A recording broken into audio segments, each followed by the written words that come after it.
नमस्कार, आप देख रहे हैं द फेडरल देश। मैं हूं मनीष कुमार। पश्चिम बंगाल में दूसरे चरण के चुनाव के साथ ही 5 जो राज्यों और केंद्र शासित प्रदेश में विधानसभा चुनाव हो रहा था, वो प्रक्रिया अब खत्म हो गई है। लोगों को 4 मई का इंतजार है, जिस दिन ईवीएम खुलेंगे, चुनावी नतीजे सामने आएंगे। लेकिन आज एग्जिट पोल आना शुरू हो गया है और ये एग्जिट पोल किस तरीके से रुझान बता रहे हैं, किस दिशा में आने वाले समय में राजनीति तय करेंगे, इसी पे चर्चा करेंगे। हमारे साथ दो बेहद खास मेहमान जुड़ चुके हैं। पुनीत निकोलस यादव, जो कि द फेडरल के पॉलिटिकल एडिटर, और हमारे साथ हमारे सहयोगी तमिल न्यूज चैनल जो हमारा है पुतिय थलेमुरे, उनके गणपति सुब्रमण्यम जी जुड़ चुके हैं। और पुनीत सर, सबसे पहले आप दोनों का स्वागत है। और जो हम लोग स्टूडियो में आ रहे थे, हमने देखा एग्जिट पोल, क्या दर्शा रहा आपको, क्या फीलिंग आपको लग रहा है यहाँ से? देखिए, पहली चीज तो जब भी एग्जिट पोल्स पे कोई चर्चा होती है मनीष जी, तो ये बहुत जरूरी है कि हम पहले ही ये कहें कि एग्जिट पोल सिर्फ एक मोटा मोटा एक आपको जो है कुछ एक दृष्टिकोण एक दे सकता है चुनाव का। ये कई बार गलत होता है। जरूरी नहीं है कि जो एग्जिट पोल दिखा रहा है नतीजे, असल नतीजे वैसे ही आए। तो ये राइडर बहुत जरूरी है।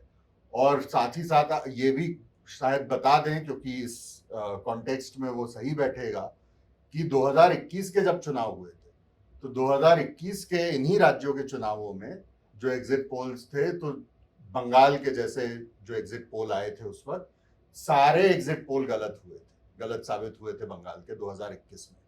और हालांकि बाकी राज्यों में, जो चाहे केरला हो, चाहे तमिलनाडु हो, वहां के जो एग्जिट पोल्स थे वो डायरेक्शनली सही थे, लेकिन नंबर्स उनमें भी गलत थे। तो ये बहुत जरूरी एक डिस्क्लेमर देना बहुत जरूरी है। पर अब आज जो एग्जिट पोल्स की आप बात कर रहे हैं, तो उसमें देखिए कि जो एक बड़ा जो झटका है वो बंगाल से ही आ रहा है। लेकिन इसमें भी आप देखेंगे कि 2021 में भी लगभग इसी तरह के आंकड़े बंगाल के आए थे कि भाजपा शायद सरकार वहां बना ले और तृणमूल कांग्रेस, ममता बनर्जी की पार्टी जो है, मुख्यमंत्री ममता बनर्जी की पार्टी हार जाएगी। इस बार भी मेरा ख्याल है अभी 7 बजे तक जितने आंकड़े आए थे एग्जिट पोल्स के, उनमें शायद एक ही ऐसा एग्जिट पोल था जिसने ममता बनर्जी को एक प्रचंड बहुमत, तो मैं आपको बता दूं, जो पीपल्स पल्स नाम से है, जिसने मेजोरिटी दिया है टीएमसी को। हालांकि पोल डायरी, मैट्रिज, पर्जा पोल और चाणक्य स्ट्रेटजीज, ये सभी वहां पे बीजेपी की सरकार बना रहे हैं। लेकिन एक सवाल और आपसे पूछना चाहूंगा कि सी वोटर, जो कि रिनाउंड एक एग्जिट वो ओपिनियन और एग्जिट पोल बताते हैं, और एक्सिस माई इंडिया ने एक दो राज्यों का तो क्लियर किया है, टुडे चाणक्य का अभी तक नहीं आया है, जो कि थोड़ा चर्चित ये लोग चेहरे हैं।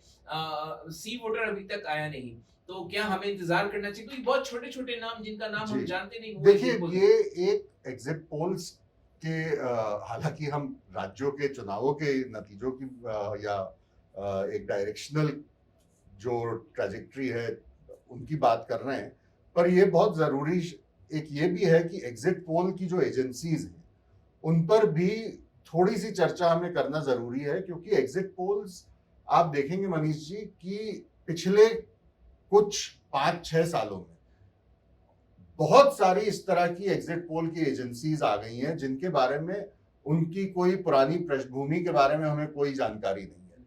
अक्सर इनके आंकड़े गलत होते हैं।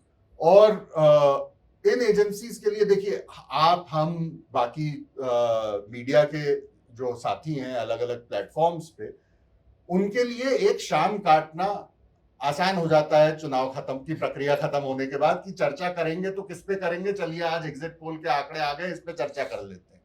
लेकिन इनकी कोई अकाउंटेबिलिटी नहीं, गलत हो जाते हैं, अगली बार फिर दोबारा करते हैं, फिर गलत हो जाते हैं, पर इनसे कोई सवाल नहीं पूछा जाता। एग्जिट पोल्स की जितनी एजेंसीज हैं, आपने जिनके नाम लिए, जो पुराने खिलाड़ी भी हैं इस मैदान में, चाहे सी वोटर हो, चाहे एक्सिस हो, चाहे टुडेज चाणक्य हो, इनके पोल्स कभी सही हुए हैं, कई बार गलत भी हुए हैं। आप लोकसभा के जो 2024 के चुनाव थे वो देख लीजिए, लगभग जितनी एजेंसीज थी सारे एजेंसीज के जो आंकड़े थे वो गलत निकले।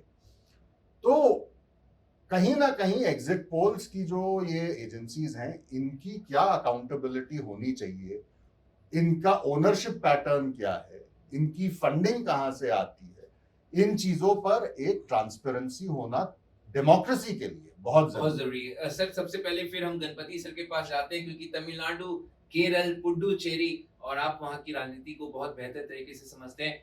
स्टालिन को लेकर अभी कुछ दिन पहले हमने एक विजुअल देखा जिसमें कहा गया कि एआईडीएमके के जो मुख्यमंत्री के चेहरे हैं उनका बड़ा स्वागत एयरपोर्ट पे किया गया। कहा जा रहा था कि शायद एआईडीएमके की वहां वापसी हो जाएगी, लेकिन आज जितने एग्जिट पोल आ रहे हैं वहां पे डीएमके को दिखा रहे हैं स्टालिन की वापसी सुनिश्चित कर रहे हैं। स्टालिन तो घूमने भी चले गए और क्या लग रहा वहां पे आपको, क्या ये ट्रेंड था वहां पे और विजय फैक्टर नहीं चला तमिलनाडु में? नहीं, विजय फैक्टर ही चला है, वी फॉर विक्ट्री, लेकिन विजय का विक्ट्री नहीं है वो। विजय का खुद का नाम में ही विक्ट्री है, लेकिन वो नहीं जीत रहे। लेकिन कौन जीतेंगे वो डिसाइड करने में उनका वोट परसेंटेज इम्पोर्टेंट रहेगा। तो वो अभी भी इसमें भी है। तो अभी जो एग्जिट पोल अभी हमने देखा है उसमें 4 में दिखा रहे हैं कि भाई डीएमके का मेजॉरिटी है, 2 में दिखा रहे हैं कि नहीं ये डीएमके मार्जिनल मेजॉरिटी में आ रहा है, ऐसा भी है। और विजय का जो है सीट कुछ में दिया हुआ 26 सीट तक। मतलब अगर कोई पार्टी पहली बार इलेक्शन लड़ रहा है, अगर 26 सीट जीतेगा तो वो बहुत ही बड़ा डेब्यू है उसका।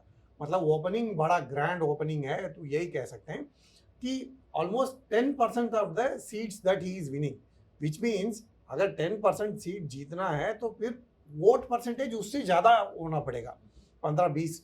तो मतलब ये हो सकता है कि तमिलनाडु में कोई ज़्यादा मार्जिन से जो भी जीतेगा वो शायद नहीं जीत पाएगा, क्योंकि वोट विजय काट रहा है, दोनों तरफ से काट रहा है। 2 आर्च राइवल है डीएमके और एडीएमके, दोनों तरफ से काट रहा है, ये क्लियर दिखा रहा है हमको। तो हालांकि असली पिक्चर 4 तारीख को पता चलेगा, लेकिन अभी जो है वो ट्रेंड में ऐसा है। और इस बीच में आपने देखा होगा कि भाई इतना हा हो गया कि भाई विजय का जो है ऐसा हो जाएगा वैसा हो जाएगा। और विजय खुद कहने लगे कि competition is only between me and DMK, ADMK तीसरा जगह पे चला जाएगा, लेकिन सर्वे में ऐसा नहीं आया है। But Vijay factor is important.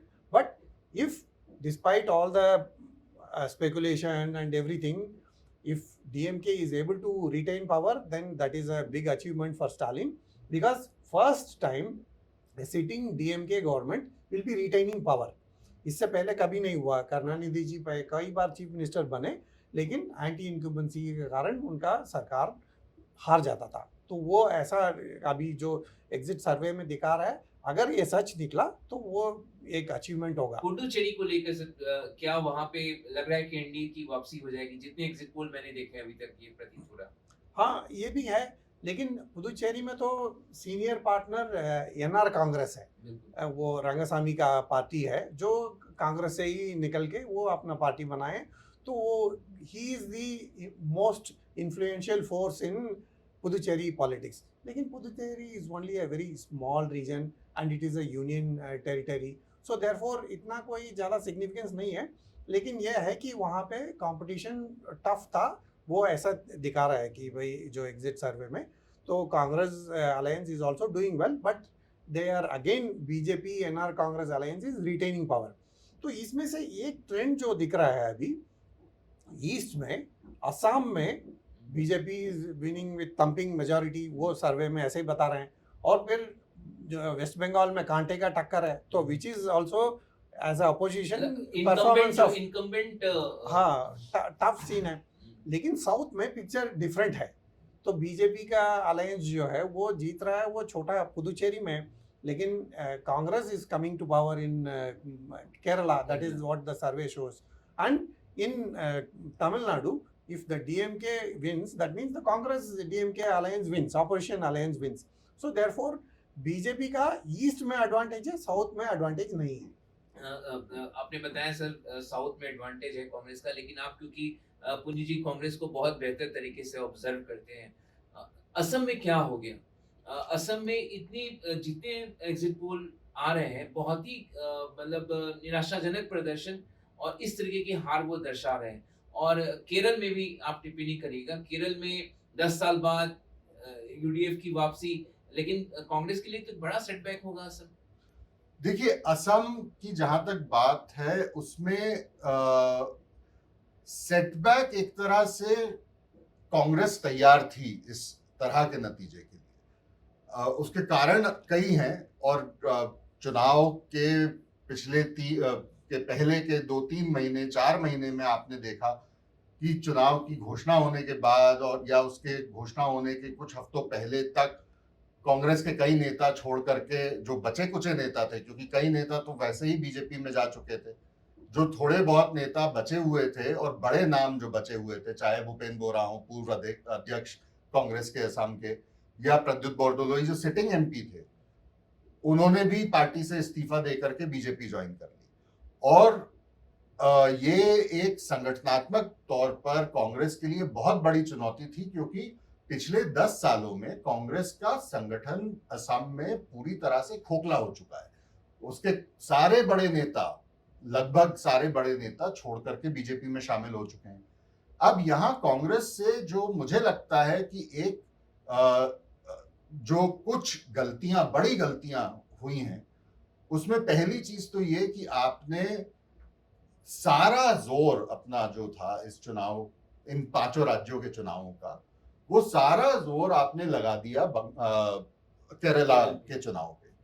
अब उसमें हुआ ये कि असम जहां शुरुआत में, मतलब इस साल जनवरी में आपने घोषणा करी कि वहां की जो समिति होगी, कैंडिडेट्स चुनने वाली जो कमेटी बनेगी, वो प्रियंका गांधी हेड करेंगी, तो एक तरह से बड़ा अच्छा उसका पॉजिटिव सिग्नल गया था असम की राजनीति में कि कांग्रेस असम को लेकर बहुत सीरियस है। उसके बाद जब भूपेन्द्र बोरा ने पार्टी छोड़ी और चले गए, और फिर बाद में प्रद्युत बोरदोलोई भी छोड़ के चले गए, तो एक तरह से ऐसा लगने लगा कि कांग्रेस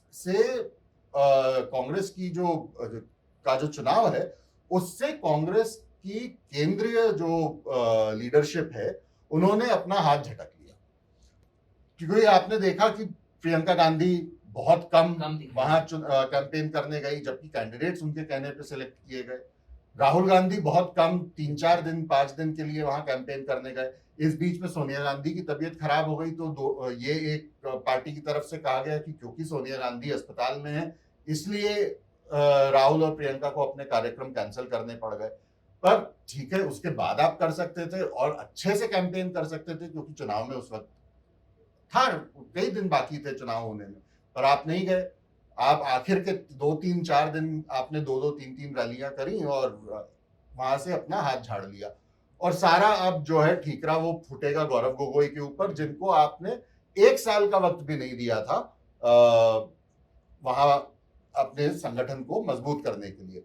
और गौरव गोगोई की क्योंकि खुद की जो राजनीति है, हालांकि वो असम से 3 बार सांसद चुन के आए हैं, तरुण गोगोई की लेगेसी उनके साथ है, लेकिन वो कभी असम के एक ग्रासरूट्स नेता नहीं रहे।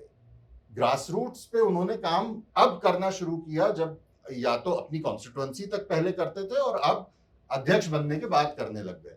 वो दिल्ली में राजनीति करते थे, दिल्ली में बैठते थे, राहुल गांधी के बहुत खास लोगों में माने जाते थे, लोकसभा की राजनीति करते थे।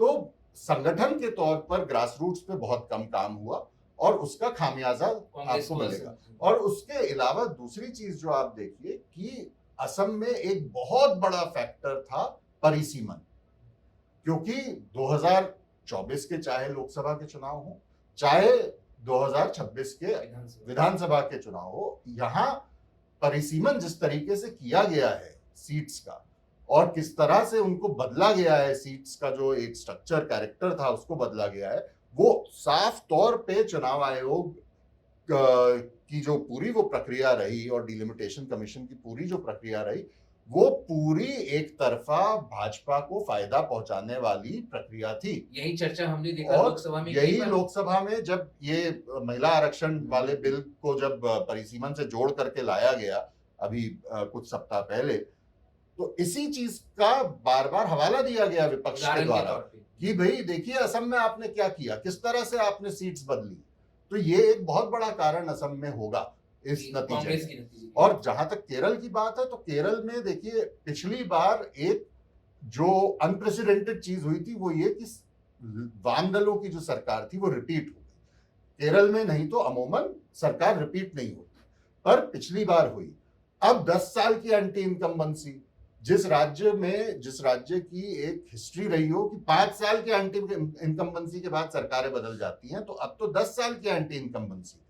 उसके साथ साथ पूरी ताकत कांग्रेस ने वहां झोंकी, बाकी स्टेट्स में अपनी पोजीशन को कॉम्प्रोमाइज करके, चाहे राहुल गांधी हो चाहे प्रियंका गांधी हो। राहुल वहां से सांसद रह चुके हैं, प्रियंका आज की तारीख में वहां से सांसद हैं, और 20 जो सीटें हैं लोकसभा की, उनमें 19 सीटें आपके पास वहां पर हैं।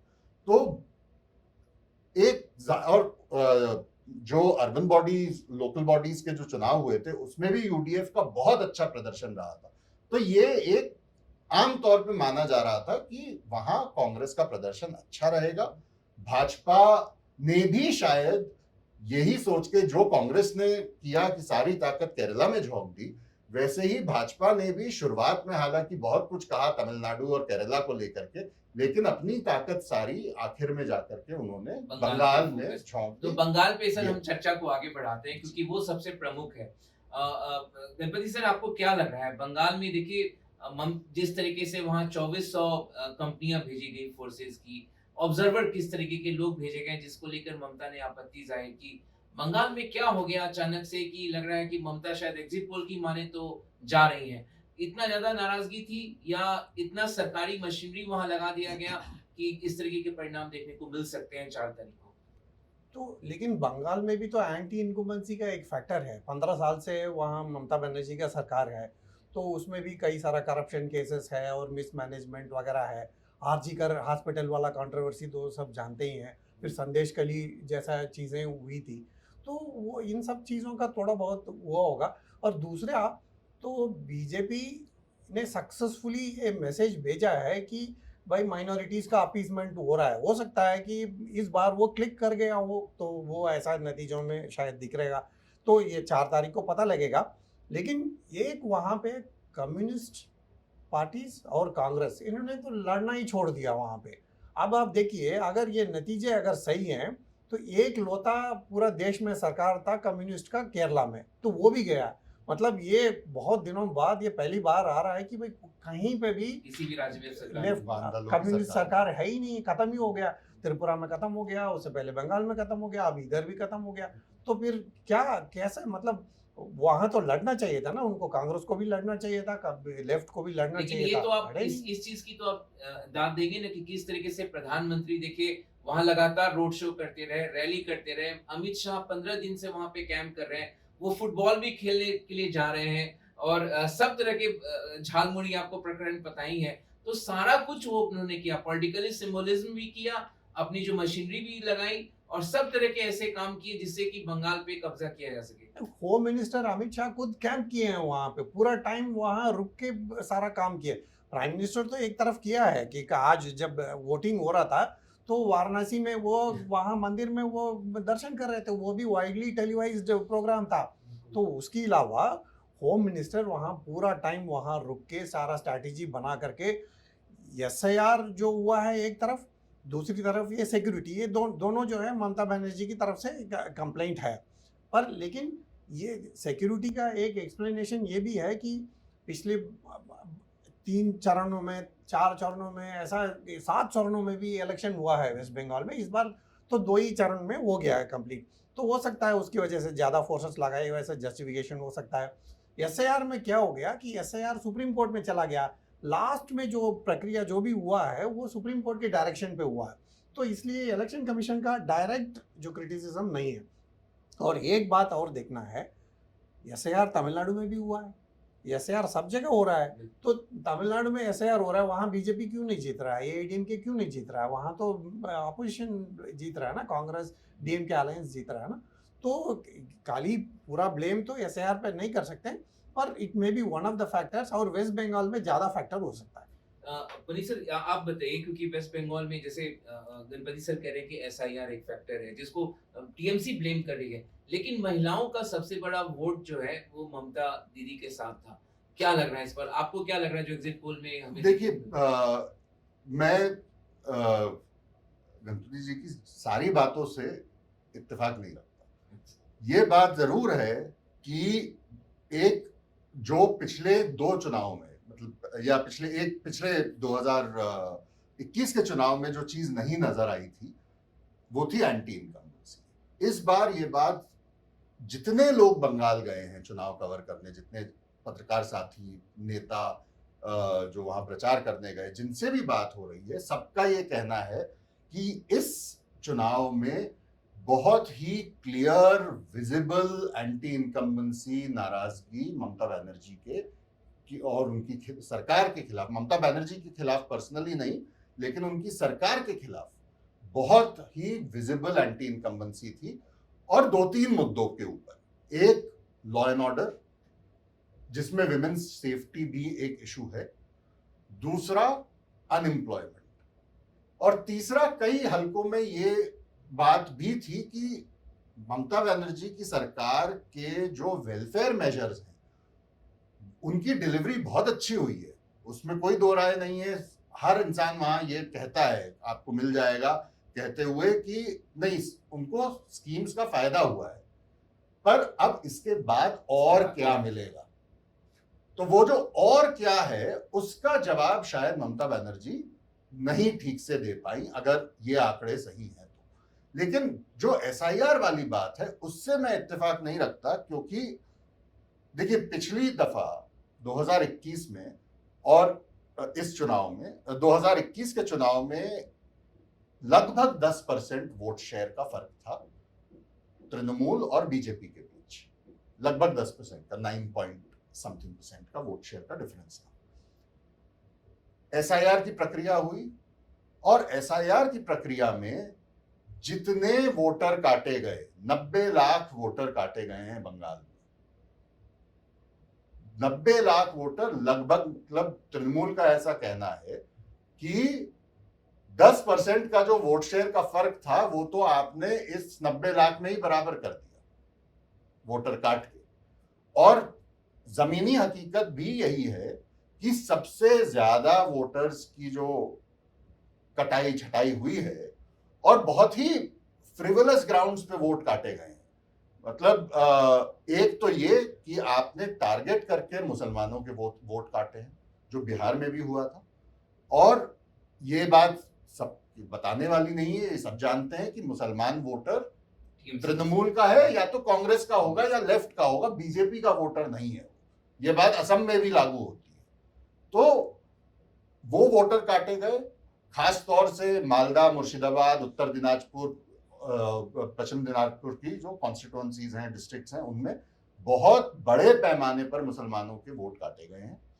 दूसरा, कई इलाके जहां पे तृणमूल की एक अच्छी स्ट्रांग पोजीशन थी पिछले चुनाव में 21 में या उसके पहले के चुनाव में, वहां बहुत सिस्टमैटिकली हिंदुओं के भी वोट काटे गए हैं, टारगेटिंग करके। ये तृणमूल का कहना है कि ये टारगेट करके वोट काटे गए हैं हमारे वोटर्स के। और इस इतने बड़े पैमाने पर इन 5 राज्यों में किसी भी राज्य में वोट नहीं काटे गए। मतलब, और आप ग्राउंड्स देखिए वोट काटने के, कि एक जैसे सरनेम है बंगाल में मुखोपाध्याय या बंदोपाध्याय, जिसको आप बैनर्जी भी लिखते हैं, बंदोपाध्याय जो है वो बैनर्जी भी लिखते हैं, ममता बंदोपाध्याय हैं, वो ममता बनर्जी लिखती हैं, या कोई जो मुखोपाध्याय हैं वो मुखर्जी लिखते हैं।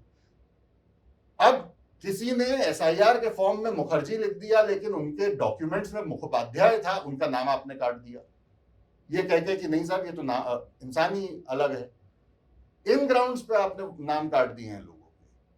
तो और जैसा कई तृणमूल के और कांग्रेस के, वाम दलों के नेताओं का कहना है कि साहब लगभग ऐसा लगने लगा था कि चुनाव आयोग को एक भेज दिया गया है चिट्ठा सरकार की तरफ से कि ये इलाके हैं, यहाँ इतने नाम काटने हैं, और उसी हिसाब से नाम काट दिए गए। और आपने पूरी चुनाव की जो प्रक्रिया है वो किस तरह से धूमिल की गई है इस बंगाल के चुनाव में, कि आज चुनाव हो रहा है और कल तक आप जो एडजुडिकेशन हो रहा था एसआईआर में जिन लोगों के नाम काटे गए थे वापस जुड़वाने के लिए, सुप्रीम कोर्ट ने भी एक अजीब सा वो कह दिया कि भाई जब चुनाव होने तक नाम जुड़ सकते हैं। लोग लाइनों में लगे हुए हैं एक दिन पहले तक चुनाव होने के नाम जुड़वाने में, और नाम जुड़ नहीं रहे। जो एसआईआर करने वाले बीएलओ गए हैं उनके नाम काट दिए, मतलब जो उस प्रक्रिया को करने गए हैं उन्हीं के नाम काट दिए। उन्होंने भी याचिका लगाई हुई है सुप्रीम कोर्ट में, उनको कहा अगली बार वोट दे दीजिएगा। तो अब एक चुनावी प्रक्रिया का इससे बड़ा माहौल और कोई नहीं हो सकता। और इसी चुनाव के बीच में फिर आपने वो प्रकरण भी देखा कि किस तरीके से जो मुख्य चुनाव आयुक्त हैं ज्ञानेश कुमार, उन्होंने और चुनाव आयोग के ऑफिशियल ट्विटर हैंडल से तृणमूल के ऊपर डायरेक्ट टिप्पणी करते हुए, एक अटैक करते हुए ट्वीट पोस्ट किया गया। ये चुनाव आयोग के पूरे इतिहास में आज तक नहीं हुआ है। कोई चुनाव आयुक्त आज तक इस तरह का नहीं हुआ जिसके खिलाफ प्रस्ताव आया हो उनको हटाने का, और एक बार नहीं दो बार। बिल्कुल। तो सर हम यहाँ पे वो बात जरूरी, हम आगे भी इस पे चर्चा करेंगे, लेकिन समअप करते हैं हम अपने शो को। तो सर हमने एग्जिट पोल दे दिया, लेकिन अगर कहा जाए एग्जिट पोल अपना अगर बना के देने के लिए, तो आप 5 राज्यों में क्या प्रेडिक्ट करेंगे? नहीं, ऐसा है तो तमिलनाडु इज अनप्रेडिक्टेबल और Puducherry is also very close. वहाँ पे कई बार दल बदलू वगैरह काम होता है, तो इसलिए वहाँ के क्या है कि जो जिनका नियर बाई मेजॉरिटी है उनका आसपास हो जाता है। बाकी केरला का तो ये ऐसा लग रहा है कि एक सबरीमला में गोल्ड चोरी हो गया करके कुछ एलिगेशन था, और फिर सबरीमला में एंट्री को लेकर के भी चर्चा था, तो चीफ मिनिस्टर का ये नजदीक वाला ये है वो है, इस तरह का जो टारगेटिंग हुआ है, तो वो हाँ ये हो सकता है कि उसका पिछली बार ही जो है कि ये लोगों को समझ नहीं आ रहा कि क्यों नहीं आया। असम को बंगाल को लेकर क्या तो Assam is suppose to be very clear कि असम में तो लगता है कि वहाँ कोई फाइट ही नहीं हुआ है। वेस्ट बंगाल कांटे का टक्कर है, और जितना भी इलेक्शन कमीशन के ऊपर एलिगेशन हो या सेंट्रल फोर्सेस के ऊपर एलिगेशन हो, पैरामिलिट्री के ऊपर, और बाकी कुछ भी हो, ममता ने लास्ट मिनट तक लड़ा। आज सुबह भी जो उठ की चक्कर लगा रही थी, बहुत अकेले लड़े वो। और आप सर पुनीत जी क्या कहेंगे? देखिए 5 राज्यों के बारे में आपका एग्जिट पोल क्या है? देखिए एग्जिट पोल तो मैं नहीं कहूंगा, लेकिन जो एक आम समझ है लोगों से बात करके या जो चुनाव में जाकर के आए हैं वहां से, जो केरल का जैसा गणपति कह रहे थे कि ऐसा लगता है कि कांग्रेस का जो अलायंस है वहां यूडीएफ, उसको बढ़त है, वो शायद सरकार बनाने की पोजीशन में है। तमिलनाडु में देखिए इन चुनावों में वोट परसेंटेज बहुत हाई रहा है सभी राज्यों में। अब तमिलनाडु में वो इतना जो एक हिस्टोरिक हाई रहा है, उसमें उसके क्या मायने निकल के आते हैं, पीवीके को कितना वोट मिला है, उसमें उसका वोट परसेंटेज कितना है, और उस वोट परसेंटेज से सीटें कितनी कन्वर्ट हुई हैं। हो सकता है कि बहुत अच्छा खासा वोट परसेंटेज मिला हो लेकिन सीट में कन्वर्ट ना हो, तो उस पर बहुत कुछ टिका रहेगा। लेकिन लगता है कि डीएमके को वहां एक फायदा मिलेगा क्योंकि ऑपोजिशन का वोट स्प्लिट हुआ। और असम बहुत साफ है। मैंने शुरुआत में कहा कि ऐसा लग रहा था कि कांग्रेस ने वहां अपना चुनाव सरेंडर कर दिया था। बंगाल का जो चुनाव है, बंगाल में मुझे लगता है कि वहां अभी ये कहना कि क्योंकि एग्जिट पोल के आंकड़े बता रहे हैं कि एक प्रचंड बहुमत से बीजेपी की सरकार बन रही है, जो 2021 में भी पोल्स ने बताया था, वो कहना अभी मैं सही नहीं समझूंगा। मुझे लगता है कि ममता बनर्जी ने पूरा जोर लगाया है और बहुत हाई मतदान हुआ है, हाई परसेंटेज वोटिंग हुई है। हालांकि बहुत सारे वोटर काटे गए हैं जो मैंने कहा। तो अब ये ज्ञानेश कुमार शायद तो हमें शायद 4 तारीख को इंतजार करना होगा इसके लिए। ये सिर्फ इस चुनाव के लिए नहीं मनीष जी, हर चुनाव में जनता का जो नतीजा है उसका इंतजार करना बेहतर होता है एग्जिट पोल्स के नतीजों के। बहुत बहुत शुक्रिया आपका पुनीत निकोलस यादव जी और गणपति सुब्रमण्यम जी, आपने समय निकाला। तो आपने देखा किस तरीके से हमने चर्चा किया। एग्जिट पोल जो कुछ भी कह रहे हो, लेकिन अभी भी जो है हमें 4 मई का इंतजार करना होगा। 5 दिन है उन नेताओं की, उन उम्मीदवारों की जो जिनका किस्मत दांव पे लगा हुआ है, उनकी अगले 5 दिनों तक शायद उनको नींद ना आए, क्या हो और देखना होगा। ममता बनर्जी, जैसा कि पुनीत जी बता रहे हैं कि उन्होंने आखिरी घंटे तक पूरा दमखम अपना झोंका हुआ था, लेकिन जिस तरीके की बीजेपी की कॉर्पोरेट बॉम्बिंग है प्रधानमंत्री से लेके गृह मंत्री का, उसका उन्होंने पुरजोर सामना किया है। तो देखना होगा वो अभिमन्यु बनती है कि क्या बनती है, लेकिन इसका हमें 4 मई को इंतजार करना होगा। तो आज आपने हमारी चर्चा देखी 5 राज्यों के विधानसभा चुनाव को लेकर, और कमेंट बॉक्स में जाकर हमारे चर्चा पर जरूर कमेंट करिए, हमारे वीडियो को लाइक करिए, शेयर करिए। अभी तक आपने द फेडरल देश के यूट्यूब चैनल को सब्सक्राइब नहीं किया तो उसे जरूर सब्सक्राइब करें, और आगे भी इसी तरीके से हम चुनावी चर्चा जारी रखेंगे। आज ये वीडियो देखने के लिए आपका बहुत बहुत शुक्रिया, धन्यवाद।